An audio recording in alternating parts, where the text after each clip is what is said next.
Hello, everyone. How is optics so far?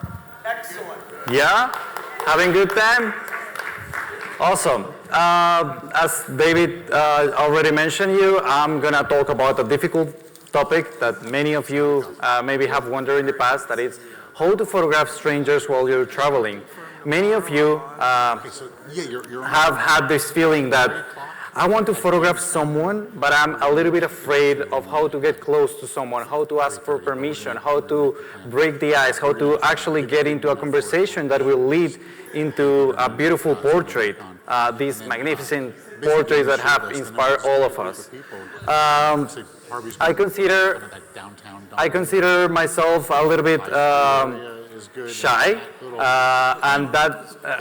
and people who's close to me really laugh at that because they think like, how is that you're shy if you have photographed so many people around the world? But the truth is that I feel that I have discovered best excuse to photograph and to discover many countries, and that is a camera.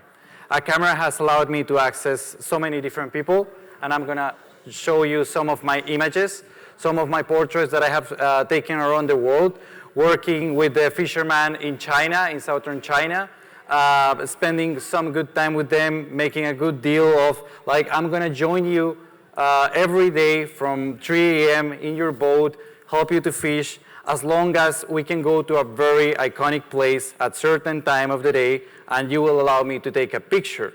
If you go to this place in China, you will find many young fishermen, fake fishermen, who are posing for photographers in order to get, like a beautiful picture. But when I discovered that, I was kind of disappointed, and I really wanted to get a real, kind of authentic fisherman. And in order to do that, I had to ask. So I went to these guys, and I said, like, hey, I know you're not a real fisherman. Would you mind introducing me to one? And they were like, okay, yeah, well, my granddad or my dad, and, like, I was just being connected just by asking questions, which sometimes it's hard, but it's important to do. Well, this is just one of the pictures. Another picture like this one, he's Abush. He lives in southern Ethiopia, a really beautiful boy. He has become, maybe some of you have seen pictures of him before. He's really kind of famous because he has this beautiful contrast of his blue eyes. Really stunning, and I really wanted to photograph him. So I started looking for him, I found him, and then I was just about to meet him, and then I was just thinking like, okay, I'm gonna have maybe a few minutes to photograph him, when he was super nice, but I feel that the connection wasn't there. So in order to get that connection, what I needed to do was start asking questions, turn down my camera, and start talking to him. Start talking about whatever I could. And I really have, topics that always come to the top of my head that I'm just like, okay, I'm going to talk about the weather, or I'm just going to make a fool of myself in order to get a conversation, to get an excuse, or maybe I'm just going to start photographing something else, and this is a good tip that I can give you. I wanted to photograph him, but I started asking him about his mother. I started asking him about his relatives, if he had any sibling, and he said like, yeah, if you want, I can take you to my house and you can meet all my family. And I was like, all right, let's do it.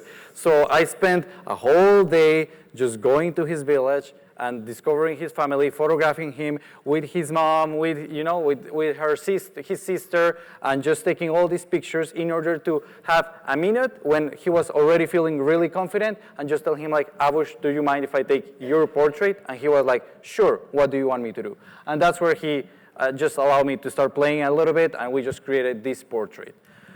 So sometimes I can spend a day, sometimes it can be minutes, sometimes it can be years to get a really nice portrait or to photograph strangers.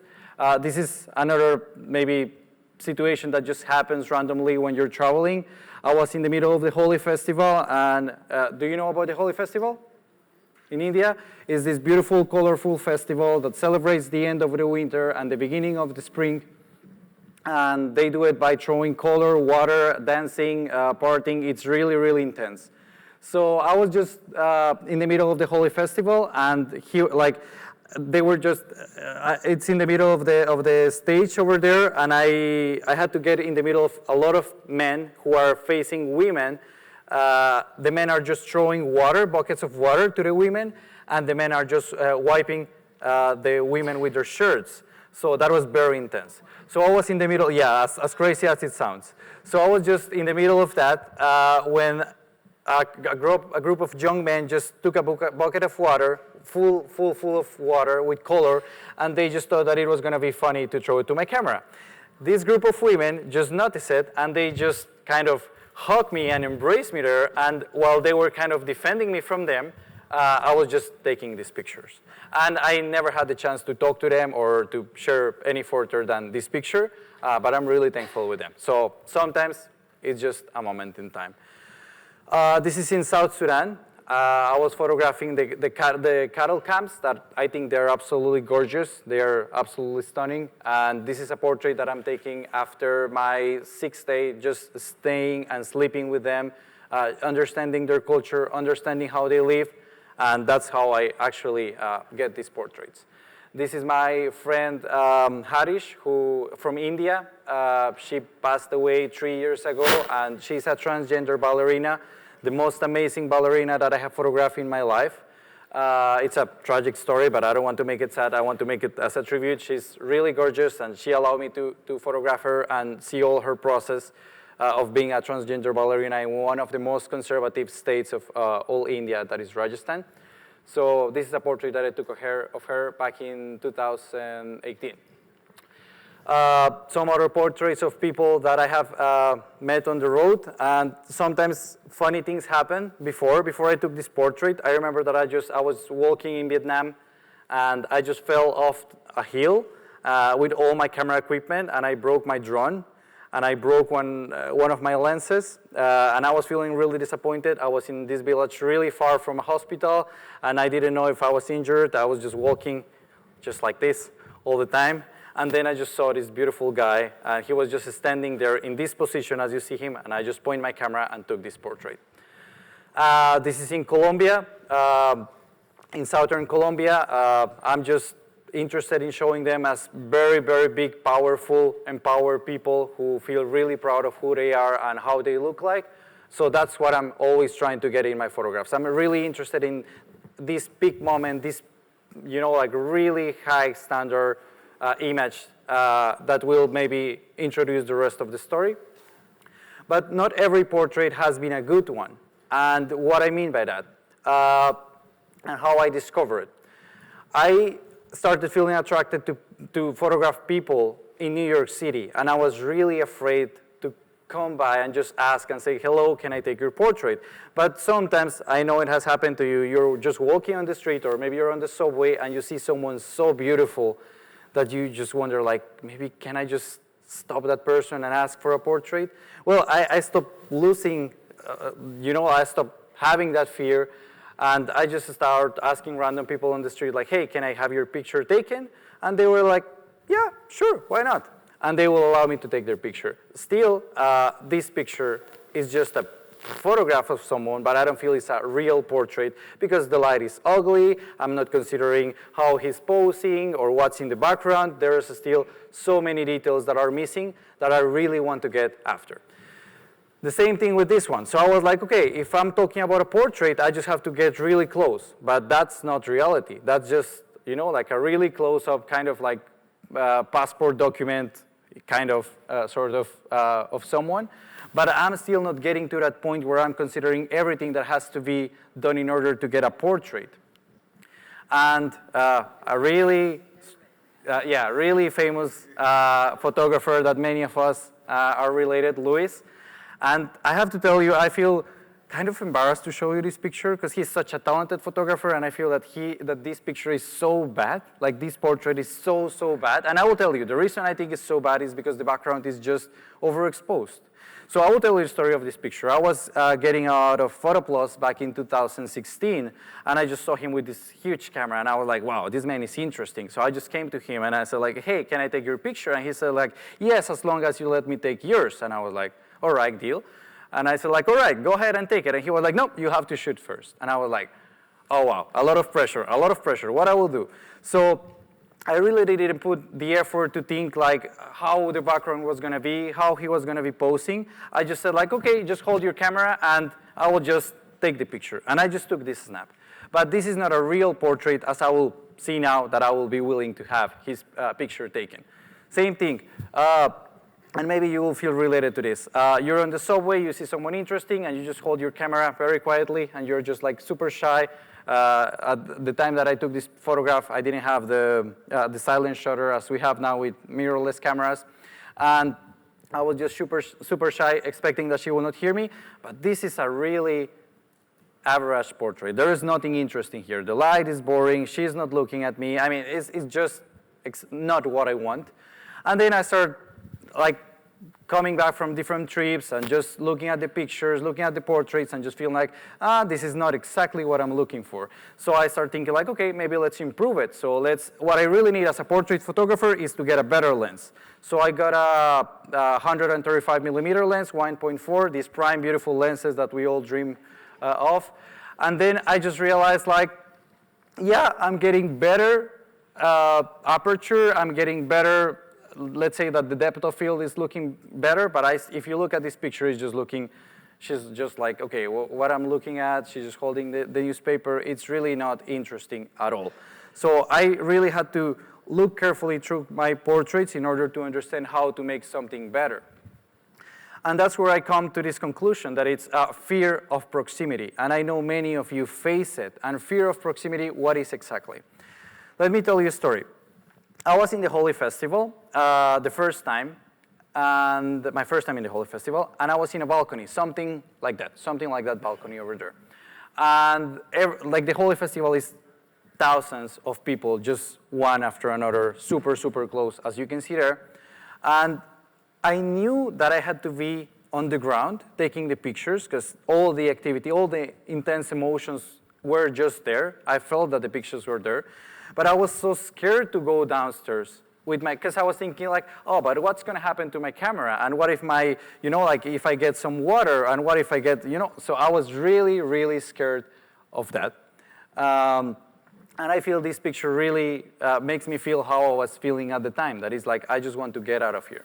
So I have had a really strange relationship with the Holy Festival because every time that I go, I say like, I will never come back again. And then I come back, and then I'm thinking like, when I will go next. So I went the next year, and then I just decided to be brave, and I said like, I'm gonna go downstairs, I'm gonna get in the middle of all the crowd, and I'm just gonna start taking some portraits, some close-ups to give a little bit more of the feeling of how it's like to be on the Holy Festival. That's where I took this one, that I'm literally being pushed by all the crowd. This is just the exit of the temple, and they are just pushing me, and I'm just fighting with my camera, trying to look behind. And actually what you see on the corner, on the top right corner, is just the bag that is protecting the camera. And as you can imagine, I was completely full of color, and well, that's how it goes. But this proximity, this breaking the fear and actually getting close to people has allowed me to get really interesting shots.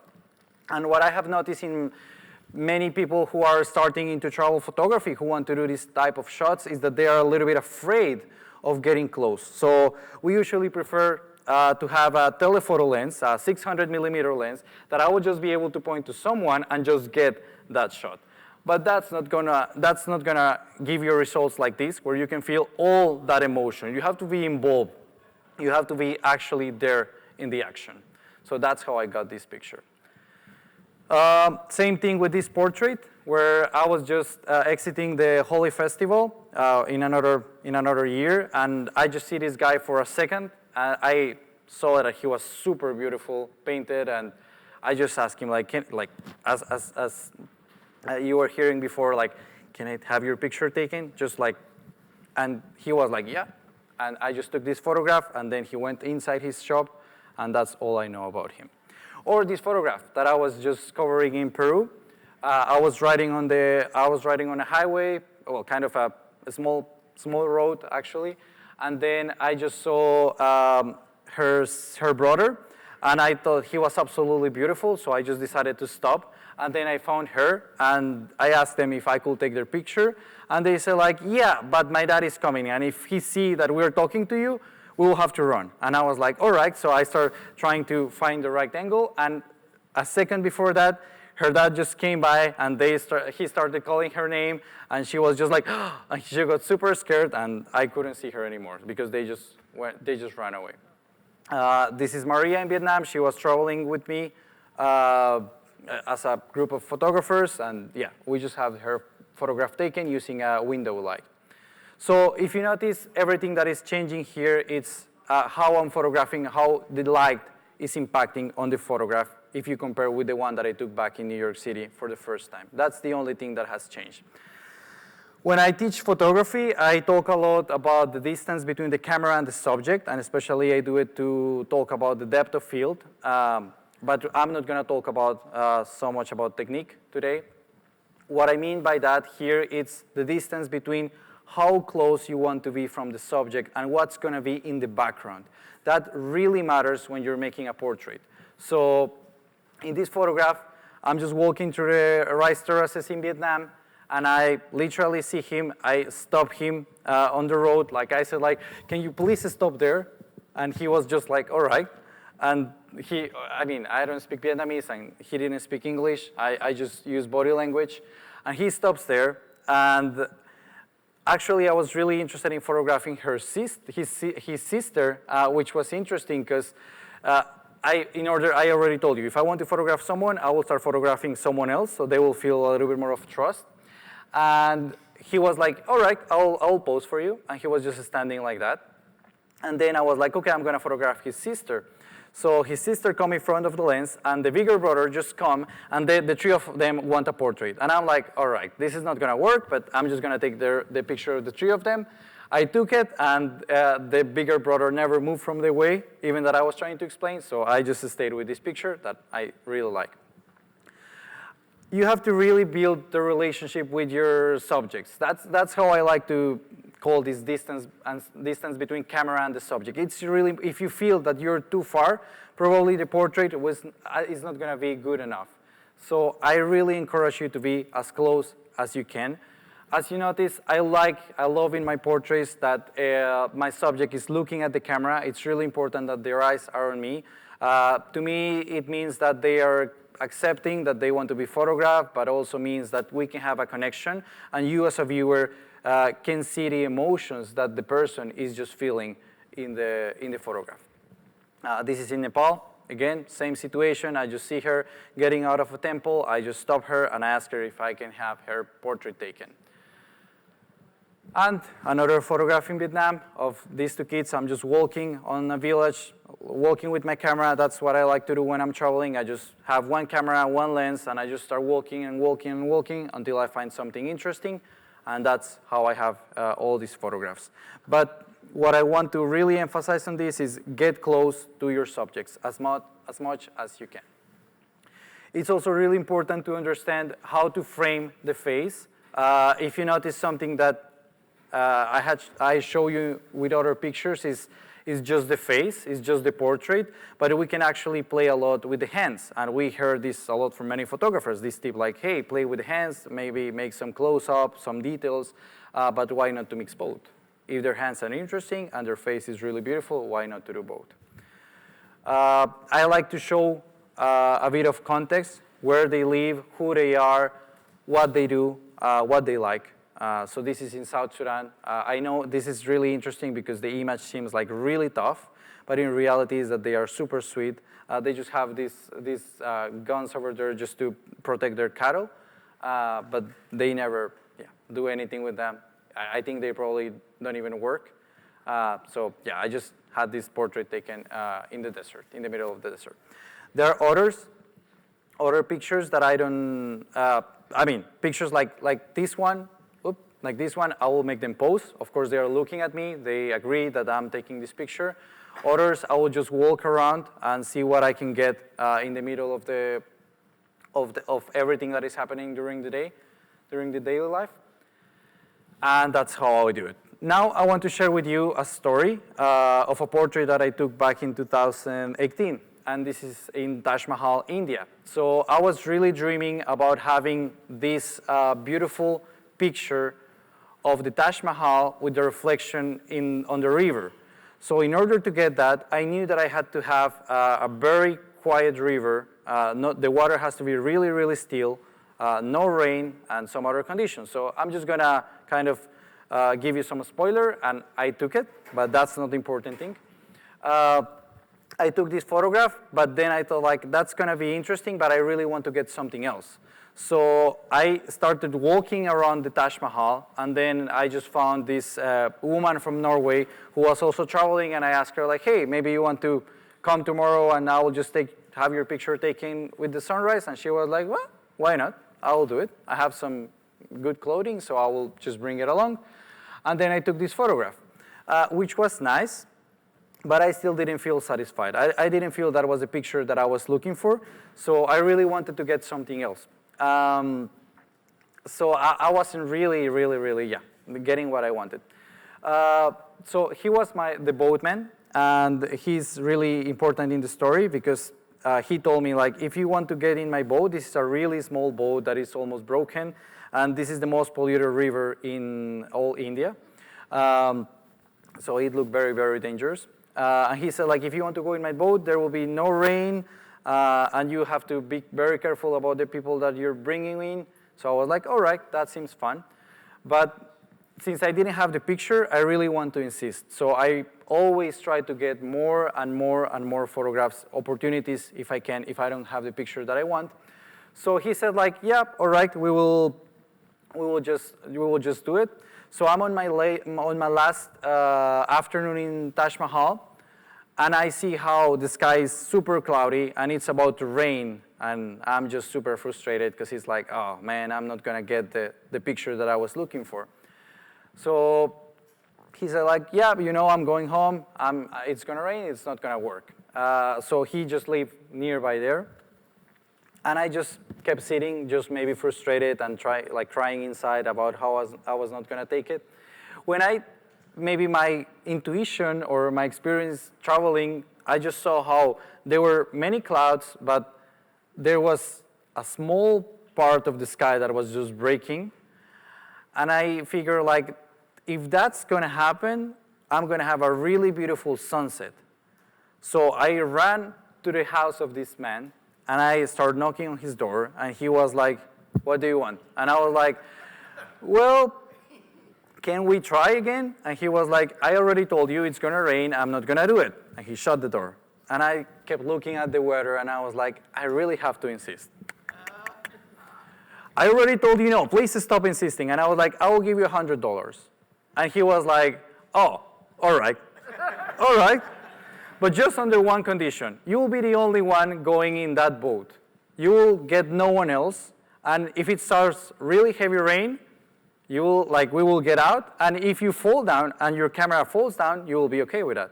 And I was like, sure, I'm fine with that. So we were just getting into the boat when I just started hearing on the back over there, wait. And I was like, what is that? And we were just getting into the boat. Wait. And this woman with an amazing dress, an amazing sari, is just running towards me. And she just, I just saw her. And I was like, wow, that's really interesting. I just turned around, and the boat guy is looking at me like, that's not going to happen. And I said, let's figure it after. Just please let her come with us, and then we will figure it. And he was like, all right. And I guess she was just thinking that it was like a tour or something that was going on. She didn't speak very much English. She was from China. And she just said, can I come in? And I was like, sure, go ahead. And then we just started sailing a little bit into the water, and I got this picture. The sky just cleared up for a second, and you can have this beautiful sunset in the background. And she was wearing this beautiful dress, and that's how I got this picture. And look how interesting it is. I was actually looking for the first picture of the Taj Mahal that I will show you, but then I ended up getting this one. And the funny story is that I went back to this place after, trying to recreate the picture or even trying to make it better. And I realized that now the government doesn't allow anyone to go into the river. And actually, he is not living there anymore. So people is not allowed to go into the river. So basically, this picture cannot be retaken, which became just very interesting. Look, it was just a matter of maybe 5 minutes while we got this photograph, because after we just had a very, very heavy storm, as you can see here, and we're just exiting the boat, and I got completely wet in this storm, but it was totally worth it. It was one of these moments, you know, when you hold your camera and you look at the file and you're like, oh my God, this is why I do photography. Have you had that moment? Yeah? That was that moment. I just came back to my hotel, I downloaded the picture, I made 3 backups, I sent it to I was like, this is the picture that, and it has been since then really a very iconic picture on my portfolio, and I didn't plan it. Well, I didn't plan it. I planned to be there. I planned the sunset. I figured how to be in the boat, but I never imagined that she would just show with that dress, which was really, really amazing. So with this, I just summarize a little bit of what is important to me. I just try to make it in a kind of an order, and it's like, to me, it's important to have connection with the subject that I'm photographing. I want to feel people proud. I want them to look beautiful, to look, you know, like they're big on the camera. That's really important to me. The proximity with them, that I have this trust that they are looking at me. I would rather that they will look at the camera, eyes on the camera. The light, that is a very beautiful light, sunset light, window light, something that really makes them look like kind of fine art or, you know, something very unique. That the background is beautiful, that is very important. And the color. I love to photograph in color, so that's very important. But if you ask me what's the most important thing to me, the experience. Because the experience is telling you all these stories. The experience is telling you how I got into the Holy Festival and I was beaten by all these men and saved by these women, and how I was able to take this portrait of this Chinese girl that I never spoke to her again, unfortunately. She gave me her email and we never kept in touch. But the important thing is how to share these experiences. That's what really matters to me, to have the camera as an excuse. So it's really important that when you're taking your portraits, you wonder and you ask yourself, like, what is really important to each one of you? Why you want to have that portrait? Because what do you see in that person? And if you're completely honest, and if you tell the person that you're photographing, like, hey, I like you because I like your eyes, I like how you're looking with that dress, I like, you know, I just think that you're wonderful, and they just feel why you want them to be photographed, that will really help you to break the ice. I usually tell them what I like about them. So that's how I've been photographing people all over the world in different parts. And I'm breaking the rules here. I just told you, like, I like them to look eyes on the camera, but look at that. She's looking somewhere else. Or even this photograph that I still consider a portrait. Like, she's not even looking at the camera, but I look what's important into the scene that I'm photographing. So that's how I make it. No matter where they're looking or what they're doing, that's how I like them to be photographed. That's how I imagine that I want them to look, and especially that they look very, very powerful. But overall, and this is a portrait that really breaks all the rules that I told you. The background is not beautiful, the light is not the best one, and actually it has something that maybe I didn't include in the presentation. She's laughing, and you can see her teeth. And that's something that I really, every time, and it has happened to me many times when I'm photographing people, the first thing that they do is like, smile. And you're like, all right. So I usually take their picture smiling, but then I ask him like, all right, serious. First, maybe, I don't know if it's a thing with me, but I really, don't like to take portraits when they are smiling, but she's smiling, and I love this portrait because she's happy. So that's the most important thing to me, because in the end, photography to me is just an excuse, and actually it's the greatest excuse that I have ever had in my life, because without photography, I will not be here talking to you, here in New York City, sharing some stories, and that's what makes photography great for me, and that's how I approach strangers. Thank you very much. My name is Esteban Toro. Here is my social media, and thank you, David. Thank you, VNH, and that's all.